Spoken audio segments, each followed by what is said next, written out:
Nah, Bapak Ibu sekalian, apa sih kemudian hari ini, siapa sih kira-kira yang mau merusak Pancasila ini? Dan siapa sih yang mau merusak NU hari ini? Ini saya terangkan. Dua pilar organisasi di negara ini sudah menyatakan untuk saling bergandengan, terutama dari ormas Islam. Muhammadiyah dan NU ini sudah seiring sejalan. Dua-duanya sudah mengakui, Asobiyah ini sudah diakui, Pancasila sudah diakui sebagai falsafah dasar negara. Muhammadiyah dan NU sudah sama-sama mengakui, meskipun Muhammadiyah agak sedikit terlambat, tapi kemudian dua-duanya bersepakat. Hanya satu Pak yang belum bersepakat, itu salah satu partai politik, dia masih belum mengakui Pancasila. Tapi oke lah, itu tinggalin aja. Dan ya kalau bisa ya kesadaran jangan pilih lah. Nah ini kemudian Pak, yang membuat kesadaran terhadap kita adalah bahwa dari berbagai proses ini, perjalanan bangsa ini, kemudian kita menemukan musuh-musuh baru. Musuh-musuh baru itu siapa? Yang ingin menggerogoti Pancasila tapi tidak kunjung berhasil, termasuk komunisme juga tidak berhasil, kelompok NII Kartosuwiryo di Tasikmalaya tidak berhasil. Lalu kemudian muncul musuh baru Pak, yang diekspor dari luar negeri. Yang pertama adalah Ikhwanul Muslimin yang berbasis di Mesir. Ini nama pemimpinnya Hasan al-Banna. Hasan al-Banna ini adalah Ahlussunnah wal Jamaah Pak, tapi kemudian dibelokkan oleh Said Qutb dan Muhammad Qutb, kemudian berubah menggunakan konsep-konsep dari ajaran Muhammad bin Abdul Wahab. Nanti saya bahas.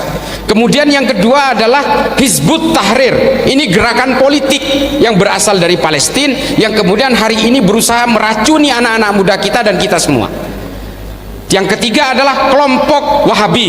Ini jelas-jelas dari Arab Saudi.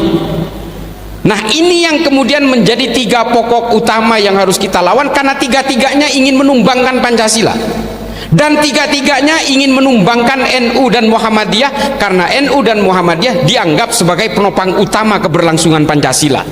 Ini tiga paket ini Pak, tiga musuh dan tiga paket inilah kemudian yang berusaha ditumbangkan barengan.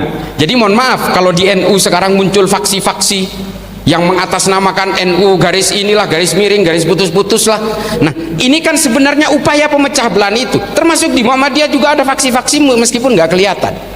Nah ini adalah upaya memecah belah, sebenarnya targetnya adalah Pancasila Pak, tapi jalur pantulnya itu kalau main karambol itu ngebannya lewat NU dan Muhammadiyah.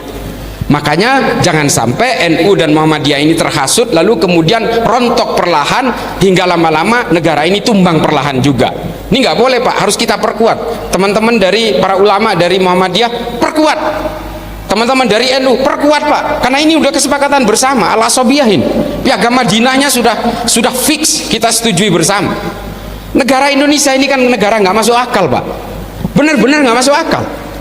17.000 pulau, coba bayangin, 17.000 pulau, 800 suku, 800 bahasa kurang lebih, ada puluhan agama beserta aliran-alirannya, tapi masih tetap berhimpun menjadi satu negara. Nggak masuk akal Pak. Arab Pak, Arab, sukunya sama, bahasanya sama, agamanya bisa dibilang sama, karena Kristennya cuma 4%. Nggak ada agama lain kecuali Kristen dan Islam. Islamnya itu 96%.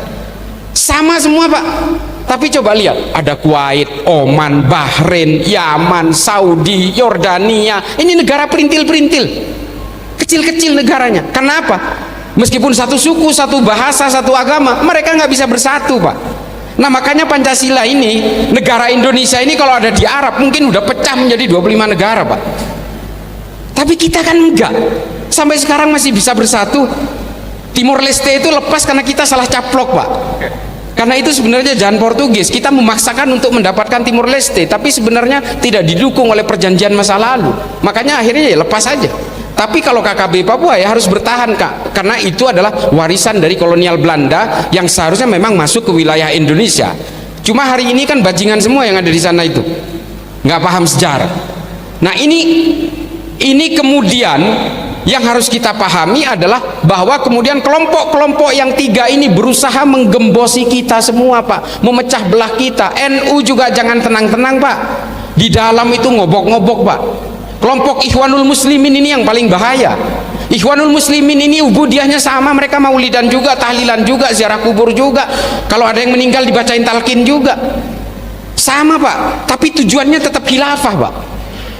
tujuannya tetap khilafah mereka itu bedanya dengan NU nggak punya tujuan politik Pak. Tujuan politik NU dan Muhammadiyah ini kan tetap menegakkan NKRI dan Pancasila, udah sesederhana itu aja tujuannya.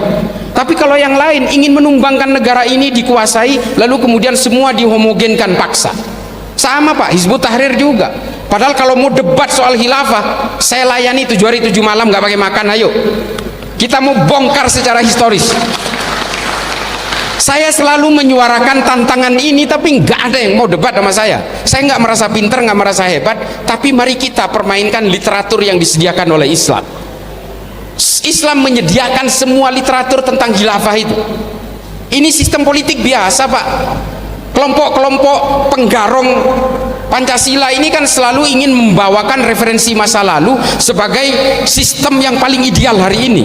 Itu kan teknik lama Pak dalam politik. Ini kan kemudian yang meluluh lantakkan berbagai kehidupan beragama kita ini kan tujuan politik Bu. Ini politik semua ini. Makanya saya paling anti sama politisasi agama ini. Orang Islam, orang Hindu, orang Kristen, orang Katolik silahkan berpolitik Pak, silahkan. Orang Islam juga harus berpolitik untuk mengawal supaya produk-produk politik tidak keluar dari makosidus syariah. Harus Pak. Tapi jangan jadikan agama ini sebagai kendaraan untuk mencapai kekuasaan. Karena kata Ibnu Rus, kalau ada penguasa yang menggunakan agama sebagai kendaraan menuju kekuasaannya, kelak kejahatan-kejahatannya pun akan dibenarkan dengan menggunakan dalil agama. Ini Ibnu Rus.